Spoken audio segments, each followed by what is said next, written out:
With you, and happy Easter. We've come to the great climax of the church year, the most important day in the church calendar.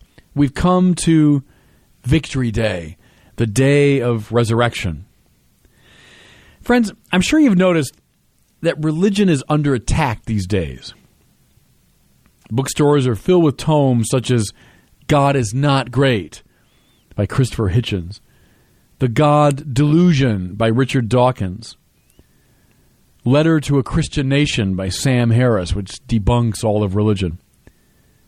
They're all intended to undermine the very idea of God and the practice of religion. This past fall, I spoke about it earlier to you, the comedian Bill Maher came out with a movie called Religulous. It mocked all religious believers as stupid and superstitious. On the internet, on YouTube, you can find a movie called Zeitgeist, which also maintains that Christianity is just a joke.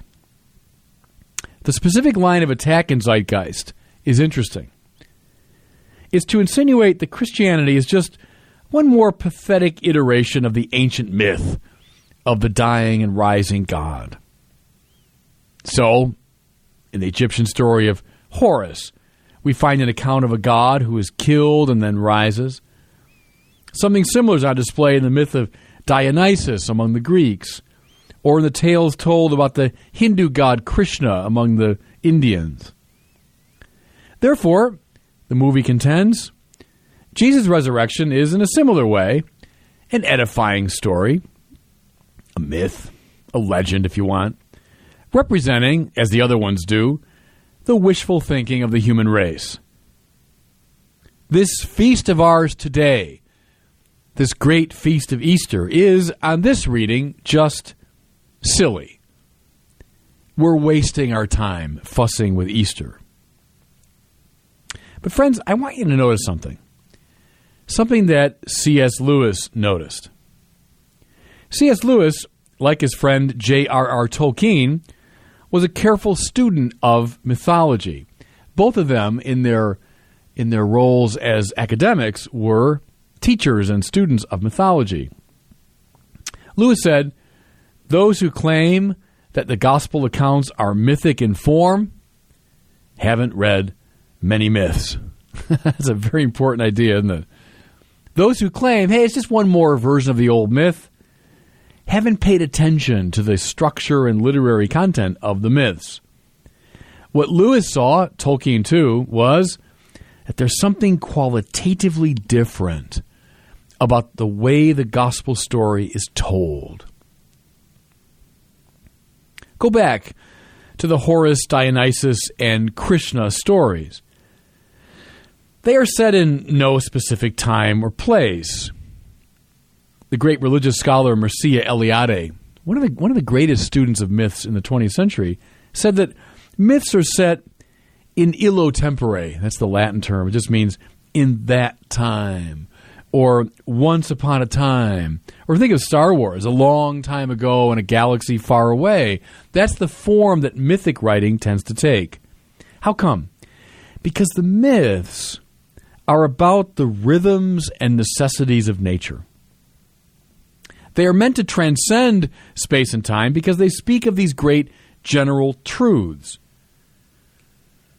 Now, I can't, in the course of this brief homily, go into all the details, but the Horus myth is about the ebbing and flowing of the Nile. If you decipher the language, it's about the rhythms of the Nile and how that affected Egyptian life in such a basic way. It's about the rhythms of growth and development in agriculture. It's also indirectly about the emergence of the pharaohs as the governors of Egypt. The Dionysus myth, and again, I can't go into all the details, but it's about the growth of vine and grapes and the formation of wine, which was a key element in the life of the ancient Greeks. Now, mind you, I like the myths. I appreciate the role they played in our culture and many other cultures. I reverence those people who composed them, who wrote them down. They weren't trying to mislead anybody. I agree with Joseph Campbell, the great comparative mythologist, who talked about the very important social function that myths played. They help people understand their world in terms of the natural rhythms, but also their sociological setting. Myths have always played this very important role. But, myths are to be sharply distinguished from history. Myths are about the great general natural necessities. History is about particular things and events. The Bible, and I want to stress this, the Bible is not primarily a mythic book, though there are elements of myths in it. It's primarily an historical book. It respects God's activity in the rhythms of nature. It sings the beauty of God's ordering of things, but its main focus is on particular acts of God within history. The call of Abraham, this particular figure from Ur of the Chaldees, the formation of a people Israel, not people in general, this particular people, their exodus from Egypt, the conquest of the Promised Land, the emergence of King David, the Babylonian exile, etc. The Bible's about these particular historical events. And this instinct is on display clearly in the New Testament as well. Even the most casual survey of the text of the Gospels reveals that Jesus is not a mythic figure like Horus or Dionysus or Krishna. How come? Because he exists at a very particular time in history. We hear in Luke's Gospel that he came into the world when Quirinius was the governor of Syria and Augustus the emperor of Rome. Those aren't generic names. Those are very specific people whose existence can be independently verified in all kinds of ways. More to it, Jesus came of age during the reign of Herod and Herod's son Antipas. Also figures that can be verified historically. More to it, he was, as we affirm in the Creed week after week, crucified under a very particular Roman official named Pontius Pilate, whose existence can be independently verified. There are coins that bear the inscription of Pontius Pilate. In other words, there is no attempt to place Jesus back in some vague or nebulous period. There's every attempt to identify him specifically. With that difference in mind, let's turn to the account of his resurrection from the dead.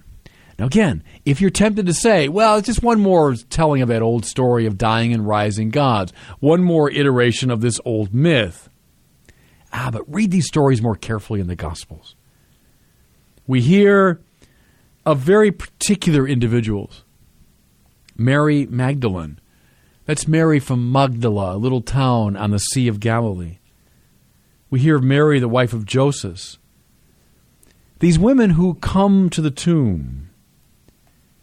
More to it, we hear of very particular figures, Peter and John, who race to the tomb, one outpacing the other. I find so intriguing here. Why would they have bothered with that little detail? Unless it had been vividly remembered. You know, if you're telling a myth about a dying and rising God, you're not going to fuss with, well, who got to the tomb first? Who outran whom? But you listen to someone tell a story about what happened to them. Maybe they're recounting an auto accident. They're recounting some significant meeting they had. They would include little details like that. We even hear in our gospel for today of the peculiar arrangement of the burial cloths. The linen that wrapped the head of Jesus set off by itself. Now again, friends, think about that. You're telling some generic myth about a dying and rising God. Would you fuss with that? Would you fuss with how the burial clothes were arranged? Doesn't that detail have every indication of being something that was vividly remembered? As they told that story over and over again, that detail was remembered. Why would they bother with it if they were just telling a generic story. Furthermore, in the reading from the Acts of the Apostles in our liturgy for today, we hear of Peter speaking of Jesus' ministry in Galilee. And I love this, of his eating and drinking with the apostles after his resurrection from the dead. Why would you possibly bother with such details if you were trading in mere mythic discourse? It's this instinct for the specific that I want you to see. But what is most convincing? What's most distinctive? What's most strange about the Jesus story is this. The risen Jesus had witnesses. Peter, Paul, James, Matthew, Thomas, and the rest, who went to the ends of the world and to their deaths, declaring the truth of Jesus' resurrection. Here's a question for you. Why were there no missionaries of Horus? Why did no one go around the world and to their death declaring the truth of the story of Horus? How come there are no missionaries of Dionysus? How come nobody went to the ends of the world and to his death declaring the truth of Dionysus? Well, there's a very easy answer to that. And it's no judgment at all on anybody. It's simply that these weren't real figures. And the people who told their stories knew it. Now, see, again, the mythic writers knew what they were doing. They weren't trying to dupe anybody. They knew they were trading in these literary accounts that were evocative of the natural necessities and rhythms of nature. But by God, this Jesus risen from the dead had witnesses who vividly remembered him, who vividly remembered his terrible death, and who vividly remembered his unnerving resurrection. That's the difference of Easter. That's what gives the lie to these debunkers of Christianity. That's what convinces us that we're not dealing with one more iteration of the old story. And it's because of these witnesses, whose stories we can still read, it's because of them that we've gathered here today to celebrate. Because God has done something unrepeatable, remarkable, distinctive, unique. God has interrupted the rhythms of nature in raising his Son from the dead. That makes all the difference. And that's why we've gathered to celebrate. And God bless you on this Easter day. I hope you were moved today by the Word on Fire. I pray that together we might become a people on fire with love for God and neighbor, here in Chicago and wherever these words are heard. Until we join Father Barron again next week, I'm Cardinal Francis George, and I pray that God will bless you and those you love.